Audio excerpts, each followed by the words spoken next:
दोस्तों नमस्कार, स्वागत है आपका बाजीराव मैथ एकेडमी पर। दोस्त मैं उम्मीद करता हूँ आप अच्छे होंगे। आज मेंस्ट्रुएशन का फर्स्ट क्लास है। ये जो बैच चल रहा है ये एसएससी का टारगेट बैच है। ये टारगेट बैच 2020-21 नहीं है, ये एसएससी के टारगेट बैच जो 15 अगस्त तक समाप्त हो जाएगा। और 15 अगस्त के बाद आपका बैच होगा, यानी 16 अगस्त से चालू होगा टारगेट ऑफ एसएससी 2020-21 का बैच।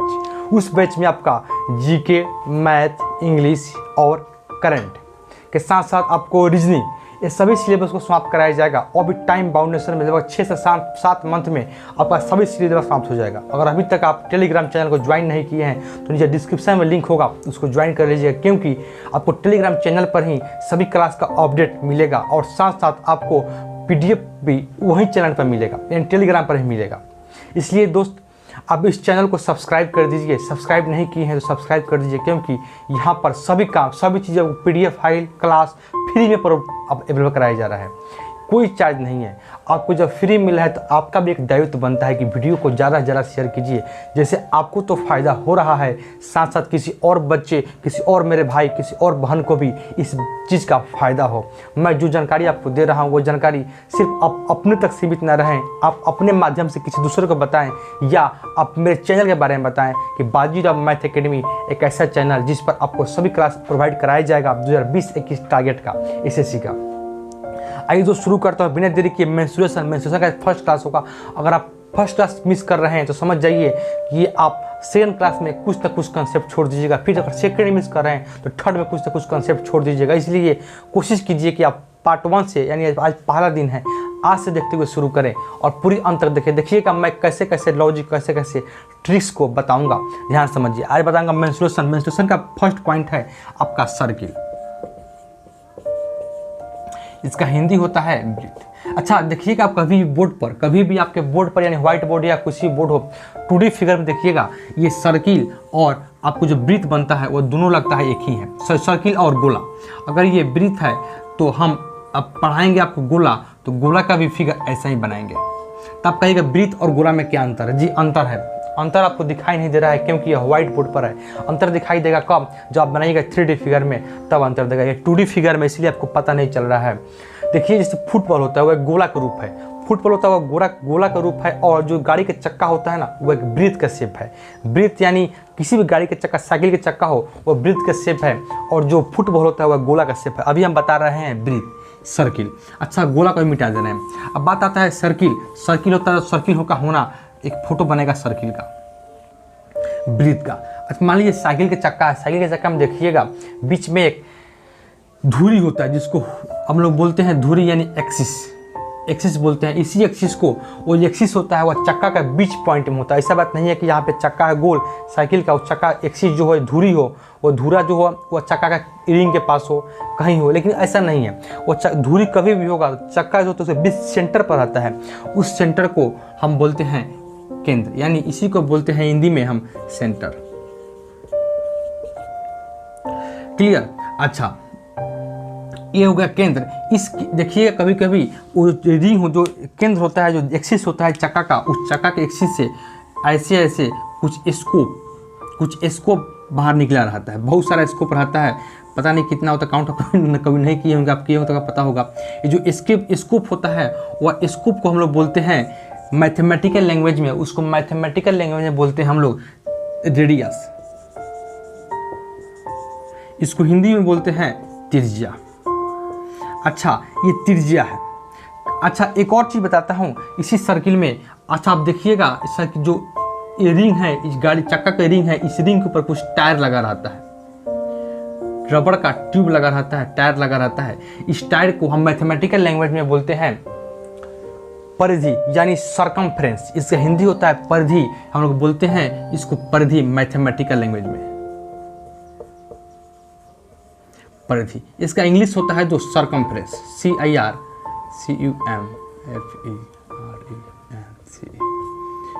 इसको बोलते हैं सर्कमफ्रेंस, यानी परिधि। अच्छा अब परिधि के कम हो गया। मैं यही बता रहा हूँ कि सर्किल में क्या क्या पढ़ना है आपको, क्या क्या पॉइंट उसमें सर्किल के अंदर होता है, ये चीज़ बहुत ज़रूरी होता है जानना। ये परिधि हो गया। अब अगला पॉइंट आता है, ये परिधि हो गया। अब अगला बात इधर आइए, एक और फिगर ड्रॉ करते हैं। अच्छा ये जब सेंटर है, इस सेंटर के इस पार से इस पार को हम लोग बोले हैं रेडियस। इस रेडियस को हम मानेंगे कभी भी स्मॉल आर, इस रेडियस को मानेंगे स्मॉल आर। अगर ये रेडियस है, अगर इस सेंटर से मान लीजिए इस परिधि से यहाँ तक मिलाने वाले भाग को, परिधि से केंद्र को मिलाने वाले रेखा को हम लोग बोलते हैं त्रिज्या।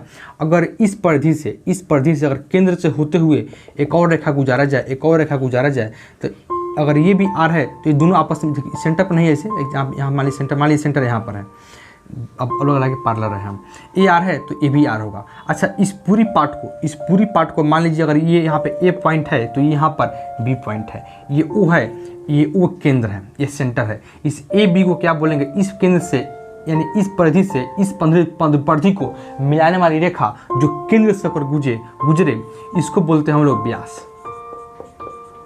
यानी इसको बोलते हैं, ये रेडियस हो गया तो डायमीटर हो गया, डायमीटर क्लियर, इसको व्यास बोलते हैं। अच्छा कुछ पॉइंट और होता है, ये जो व्यास होता है ना वो एक जीवा का काम करता है। अगर कहीं पूछे एग्जाम में आपको कि एक ऑब्जेक्टिव टाइप में कि किसी भी वृत्त का सबसे लंबी जीवा क्या होता है, सबसे लंबी जीवा व्यास होती है। वो जीवा क्या है इसको समझिए। जीवा वो होता है इसको तो जीवा है ही जो एक परिधि के छोर से उसके सामने दूसरे परिधि को एक स्ट्रेट लाइन पर मिलाए, जो एक सीधी रेखा को मिलाए, ऐसे ये सभी जीवा है। जो एक छोर से दूसरे छोर के परिधि को यानी परिधि को मिलाए, ये सभी जीवा है, इसी पार्ट को बोलते हैं हम लोग जीवा को बोलते हैं आर्क। अच्छा अब हो गया जीवा। अच्छा इस जीवा के द्वारा एक और यहाँ पे फिगर बनता है, मान लीजिए सबसे लेते हैं हम ऊपर वाला जीवा, इसके द्वारा एक यहाँ फिगर बन रहा है। फिगर क्या बन रहा है इसको ध्यान समझिए। फिगर बन रहा है दोस्त, ध्यान समझिएगा पॉइंट को, कि पॉइंट सभी इंपॉर्टेंट है, मैं बताऊंगा क्वेश्चन इस पर। ये जो पॉइंट ये जीवा है इसके बीच में एक पार्ट बन रहा है, ये जो खाली स्थान बनते हैं, ये जो खाली स्थान बन रहा है इस जो जीवा के और इस परिधि के, ये जीवा और इस परिधि के बीच में जो स्थान बन रहा है इसको हम बाहर फेंकें, इस पार्ट को हम इधर लाएं तो इस प्रकार बनेगा, इसी पार्ट को हम इधर ट्रांसफर किए हैं तो इसी को बोलते हैं हम लोग जीवा खंड, क्योंकि जीवा के द्वारा बनाए हुए खंड को हम बोलते हैं जीवा खंड। क्लियर। अच्छा कुछ और पॉइंट है, इसको समझिए। जीवा खंड हो गया, वो पॉइंट समझाने के लिए हम इस फिगर को मिटा नहीं रहे, कुछ और इसी में काम कर दे रहे हैं, चाहे यहीं पे बना दे रहे हैं। ये क्या हो गया, ये व्यास हो गया, व्यास को इधर ड्रॉ कर रहे हैं, ये व्यास हो गया। अच्छा बताइए, ये मान लीजिए केंद्र है, ये सेंटर है, इस सेंटर से ये रेडियस आ रहा है। अच्छा ये भी रेडियस आ रहा है, ये जो सेंटर है तो यहाँ से भी इस केंद्र से इस परिधि पर डाला जाएगा जो लाइन जाएगा, और इस सेंटर से इस परिधि पर जो लाइन जाएगा, और यहाँ जो फिगर बना ये फिगर बना ये रूटेड लाइन वाला, ये जो फिगर बना इस फिगर को बोलते हैं हम लोग क्या, त्रिज्या। एक किसके द्वारा बनाया गया, त्रिज्या के द्वारा बनाया गया जो संरचना है, इसको अगर बाहर फेंके तो ऐसा बनेगा। देखिए ध्यान से,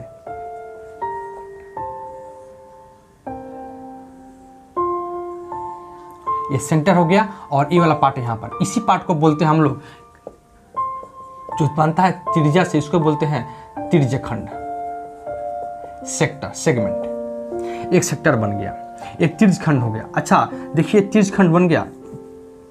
अब बताता हूँ आपको बात क्या, ये जो पॉइंट है यहाँ पर कोई ना कोई थीटा बनता है, यहाँ कोई ना कोई एंगल बनता है, यहाँ पर एंगल बनता है। अच्छा एंगल बनता है, अब मैं बता रहा हूँ आगे। अब एंगल के बारे में बात आ गई, तब बताइए एंगल के बारे में समझा रहा हूँ कि एंगल क्या होता है। अब इतना बात आप समझ गए, ये पॉइंट है। अब बात आता है इसका हम परिधि निकाले, अगर इसका हम यानी सरकमफ्रेंस निकाले, इसका अगर एरिया निकाले तो हम कैसे निकालेंगे। अब ध्यान से बात को समझिएगा। जैसे हमको निकालना पड़े, मान लीजिए वृत्त है,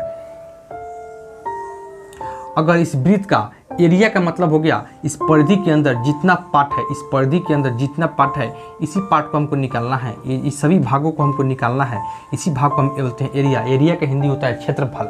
अच्छा एरिया निकालेंगे तो कभी भी वृत्त का जो एरिया होता है ना, पहला पॉइंट है, वृत्त का जो एरिया होता है वो होता है पाई आर स्क्वायर। अच्छा पाई आर स्क्वायर तो हम लोग रखते हैं, लेकिन रियल में पाई आर स्क्वायर नहीं होता है, रियल में होता है थीटा। थीटा यानी केंद्र पर बनाया गया कोण, थीटा बराबर हो गया केंद्र पर, यानी सेंटर पर बनाया गया केंद्र पर बना कोण। वृत्त का जो एरिया होता है, वृत्त का जो एरिया होता है वो होता है थीटा अपॉन 360 डिग्री इंटू पाई। अच्छा, पाई हो गया, पाई एक कॉन्स्टेंट वैल्यू होता है और पाई इंटू आर स्क्वायर। ये फॉर्मूला होता है सच में वृत्त का एरिया। वृत्त का एरिया कभी भी निकालेंगे तो theta upon 360 degree into pi are square. Theta क्या है? थीटा होता है केंद्र पर बना गया कोण। अब फिर आप कहिएगा कि हम लोग पढ़ते हैं बचपन में कि वृत्त का जो एरिया हम पढ़े हैं बचपन में कि पाई आर स्क्वायर। क्या है? गलती है? बिल्कुल गलती नहीं है, ये भी सही है, लेकिन सही है वो ऑथेंटिक रूप से सही नहीं है। इसका ऑथेंटिक रूप ये होता है, ये क्यों हम लोग ये थीटा अपॉन 360 डिग्री नहीं लिखते हैं, सिर्फ हम इसी पार्ट को लिखते हैं। इसके लिखने का मात्र एक वजह है, मात्र एक वजह है। वो वजह यह है कि एक वृत्त अगर एक वृत्त है, इस पर थीटा कोण बना। अगर ये मान लीजिए सेंटर है, सेंटर पर कोण ओ सेंटर है।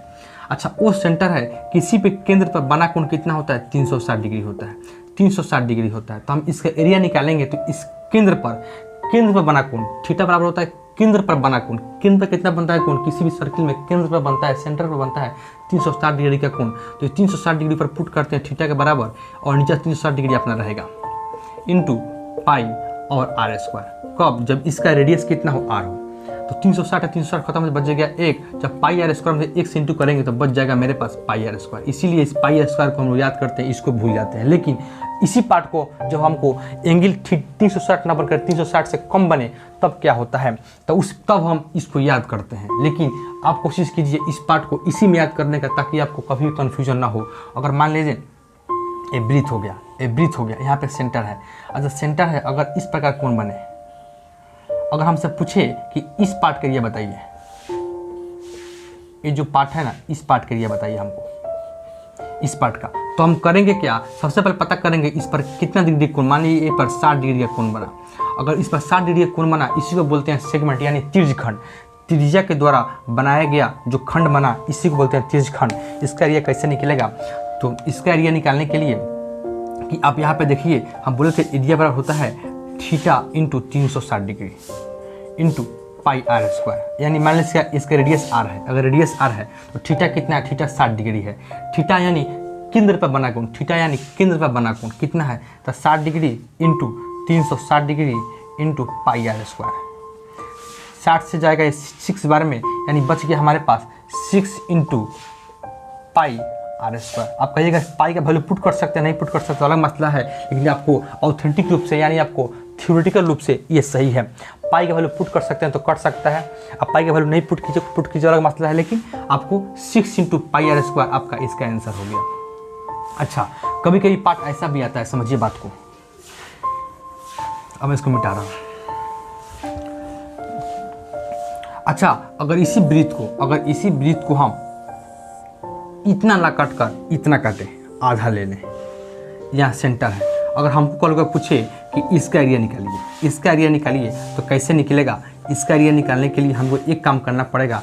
सबसे पहले देखेंगे कि कितना डिग्री का कोण बना। जब ये क्या है? ये सेंटर है। ये सेंटर से गुजरा हुआ कोई भी लाइन है उसको बोलते हैं हम लोग, क्या बोलते हैं? इसको बोलते हैं व्यास।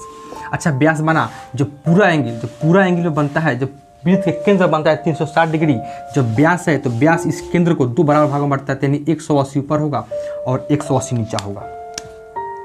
180 नीचा होगा, 180 ऊपर होगा, 180 नीचा होगा। तो हम बताएंगे कि अगर इसका एरिया निकालना तो हमें क्या करना पड़ेगा? तो हम बताए थे एरिया बराबर होता है थीटा अपॉन 360 डिग्री। थीटा कितना है? थीटा होता है केंद्र पर बना कोण। केंद्र पर कितना कोण बनता है? यानी इस फिगर को अगर हम इधर फेंकें तो इस प्रकार बनेगा। हमको निकालना है इसका एरिया। इसी फिगर को हम यहाँ पे जब फेंके हैं तो इस प्रकार से बना। तो इस पर कितना डिग्री कोण बना? सेंटर है तो कितना डिग्री कोण बना? 180 डिग्री, क्योंकि सेंटर में बनता है 360 डिग्री का कोण। 180 ऊपर बना, 180 नीचे बना, इसलिए 180 डिग्री। अच्छा, 180 डिग्री थीटा अपॉन 360 डिग्री। अब निकालना क्या है? कब? जब इसका मानिए रेडियस आर है, पाई आर स्क्वायर। अब कहिएगा कि आप पाई का वैल्यू रेडियस का वैल्यू नहीं मान रहे, क्योंकि अभी कॉन्सेप्ट बता रहे हैं। कंसेप्ट पाई और रेडियस का वैल्यू मानना तो अलग मसला है। अब सही मायने में आप इसको थ्योरी को समझिए। थ्योरी क्या कहता है? इसको कटेगा 2 बराबर भागों में, तो यहाँ से कटेगा 2 में, तो क्या आ गया वैल्यू? हमको भाई वैल्यू आ गया पाई आर स्क्वायर अपॉन 2। यानी आप बचपन से पढ़े हैं कि अर्धवृत्त का एरिया क्या होता है? 1 pi are square upon 2 pi are square बटा 2। इस पाई आर स्क्वायर बटा 2 कैसे आया? इस प्रकार आया, क्योंकि थीटा 360 डिग्री, थीटा कितना है 180 है, इस प्रकार हम निकाल सकते हैं। अच्छा, कल होगा क्वेश्चन आपको इस प्रकार आ जाए, इतना समझ गए। अब बात आता है, एरिया खत्म हो गया, अब बात आता है परिधि पर। अब बात आता है, फंसता है परिधि पर। अगर हमको निकालना है वृत्त का परिधि, अब एरिया मिटा दे रहा हूं, वृत्त का परिधि, हमको परिधि यानी सरकमफ्रेंस। अब परिधि क्या होता है? परिधि बोलते हैं जो रबड़ का बना होता है, टायर, चक्का में जो टायर लगा होता है, उसी टायर को बोलते हैं परिधि। अच्छा, परिधि निकालना है तो परिधि क्या निकालना है हमको? निकालना है हमको परिधि। परिधि का हिंदी इंग्लिश होता है सरकमफ्रेंस। सरकमफ्रेंस हमको परिधि निकालना है तो वृत्त का परिधि यानी सी होता है। सी कितना होता है? तो सी होता है 2 पाई आर।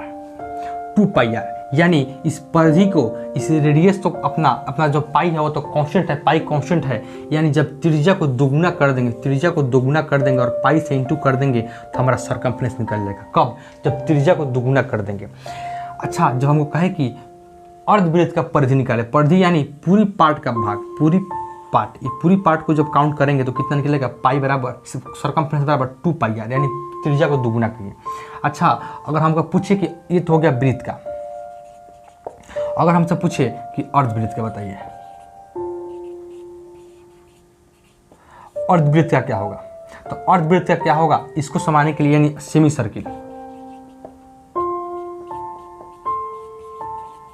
सेमी सर्किल का। सेमी सर्किल क्या होता है? जब 2 पाई आर, अब कहिएगा 2 पाई आर अपॉन 2 कर देंगे तो ये हमारा आ जाएगा पाई आर। बिल्कुल सही है, लेकिन पाई आर सेमी सर्किल का परिधि नहीं होता है। अच्छा बताइए, जब सेमी सर्किल बनेगा तो किस प्रकार बनेगा? ये बनेगा इस प्रकार। ये जब सेंटर है, यानी अगर वृत्त है तो यहाँ से एक सेंटर मानेंगे तो यहाँ से जगह व्यास, और ये जो पार्ट है, यही पार्ट, इसको हमारा कहेगा सेमी सर्किल, यानी ऊपर वाला आधा पार्ट होगा और आधा पार्ट नीचे वाला। ये जो इस पोर्शन को हम यहाँ अगर फेंके तो ये बना सेमी सर्किल। सेमी सर्किल में बात होती है। अच्छा, हम बताते हैं, जब सेमी सर्किल का निकालना होगा हमको परिधि, इसका अगर हमको निकालना है सरकमफ्रेंस तो कैसे निकलेगा? तो बताइए, ये जो पूरी पार्ट था, ये जो पूरी पार्ट था वो कितना था? तो कहिएगा पूरी पार्ट था 2r, तो 2r पूरा था 2r, तो एक आधा पार्ट को लेंगे तो कितना होगा? इसी पार्ट को लेंगे तो कितना होगा? तो कहिएगा ये पार्ट r होगा और ये पार्ट r होगा, तभी तो बना होगा 2r, और 2r में पाई से इंटू किए होंगे। लेकिन जब हम ले रहे हैं आधा पार्ट को, जब हम इतना ही पार्ट को ले रहे हैं तो कितना होगा? एक r यहाँ पर और पाई तो रहेगा ही, लेकिन एक आर पाई से मतलब नहीं है, कुछ और पार्ट यहाँ पे छूट जाता है। वो पार्ट क्या है? एक आर यहाँ पर और एक आर यहाँ पर, तो पाई आर। तो क्या बना हमारे पास? ये तो पाई आर आया है, लेकिन पाई आर ये रियलिटी गलत है। आपको सही होता है सेमी सर्किल का, सेमी सर्किल का वो होता है ये पाई आर प्लस पाई आर तो हो गया, और एक आर यहाँ से और एक आर यहाँ पर, ये आएगा 2r। अच्छा, यहाँ से आप चाहे तो r कॉमन ले लीजिएगा तो पाई प्लस 2, यानी r इंटू पाई प्लस 2, पाई का वैल्यू पुट कीजिएगा 22/7, आपको 22/7 प्लस 2 जोड़िएगा, आ जाएगा तरीका। आज 7 आ गया।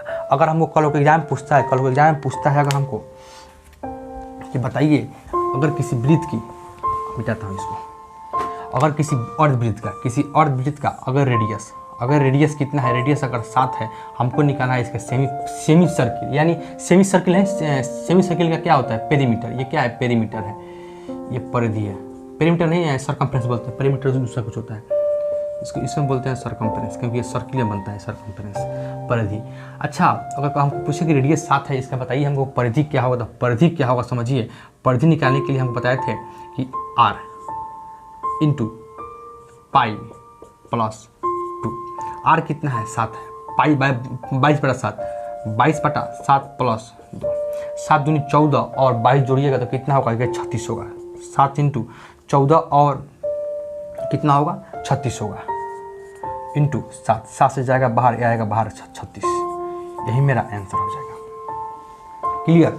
आप इस प्रकार इस क्वेश्चन को सॉल्व करते हैं। बात आता है कि हम आधा ले लिए, अगर हम 1/4 लेंगे तो क्या होगा? 1/4 लेंगे तो हमारा कंडीशन क्या होगा? ये हुआ सेमी सर्किल। इसे की एक वृत्त है, एक वृत्त का हम इतना पार्ट का अगर मान लेते हैं, आधा पार्ट को हम ले लिए, और आधा पार्ट लेने को ना कहे, अगर कहे कि नहीं हमको आधा पार्ट का एरिया नहीं चाहिए, हमको चाहिए 1/4 का एरिया, यानी हमको किसी चार में से किसी एक का एरिया निकालिए। अच्छा, एक का एरिया निकालने के लिए हम क्या बोल रहे हैं, एक का एरिया निकालने के लिए। एक का एरिया क्या होगा, तो एक का एरिया निकालने के लिए एरिया जो होता है ना वो होता है theta upon 360 degree into pi are square. अच्छा बताइएगा पूरी कोण बनता है 360 डिग्री, तो 360 को 4 बराबर भागों में कितना आएगा 90 डिग्री। 90 डिग्री यानी ये जो एंगल है 90, ये भी 90, ये भी 90 और ये भी 90 बना। हमको निकालना है इस पार्ट का एरिया, हमको निकालना है सिर्फ इस पार्ट का एरिया, इस पार्ट का एरिया। तो थीटा कितना है, थीटा है 90 upon 360 into pi are square. कब, जब इसके रेडियस आर माने तो ये क्या होगा 1/4 यानी 1/4 pi are square, pi are square. ये हमारा निकला एरिया, सॉरी 1/4 ना है 1/4 पाई आर स्क्वायर, ये मेरा निकला एरिया। अगर हमको पूछे कि नहीं इसका हमको निकालना है सरकमफ्रेंस, यानी इसका हमको निकालना है परिधि, तब कैसे निकालेंगे समझिए बात को। एक और फिगर ड्रॉ करते हैं समझाने के लिए, और इसको 4 भागों में बांटिए। अब हमको निकालना है इस पार्ट का सरकमफ्रेंस, यानी इस पार्ट का निकालना है हमको परिधि। अच्छा इस पार्ट का परिधि निकालना है तो बताइए हमको पूरी वृत्त का परिधि कितना था 2 पाई आर। पूरी वृत्त का परिधि 2 पाई आर था, तो हमको निकालना है इसका सरकमफ्रेंस, यानी इस 1/4 का क्वाड्रेंट का, यानी इस क्वाड्रेंट का सरकमफ्रेंस क्या होगा, यानी इस क्वाड्रेंट का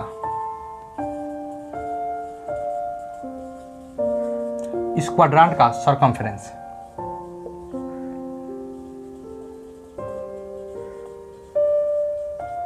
इस क्वाड्रेंट का जो सर्कमफ्रेंस होगा वह कितना होगा समझिए बात को। उसका सर्कमफ्रेंस मान लीजिए रेडियस r है, तो पूरी जो वृत्त था उसका सर्कमफ्रेंस 2 पाई आर था, तो एक का जब पूरी 2 पाई आर तो 1/4 तक कितना होगा, यानी 4 से इंटू कर देंगे तो यह आएगा 2, यानी पाई आर प्लस 2 कितना होगा, इस पार्ट का निकला pi R plus 2, pi R upon 2, pi R upon 2। अच्छा पाई आर अपॉन 2 से काम चलेगा, नहीं काम चलेगा, क्योंकि एक आर यहाँ पर और एक आर यहाँ पर छूट जा रहा है, प्लस 2r। अब यहाँ पे देखिए क्या कंडीशन है, कंडीशन आ गया कि पाई आर और इंटू 4r अपॉन 2।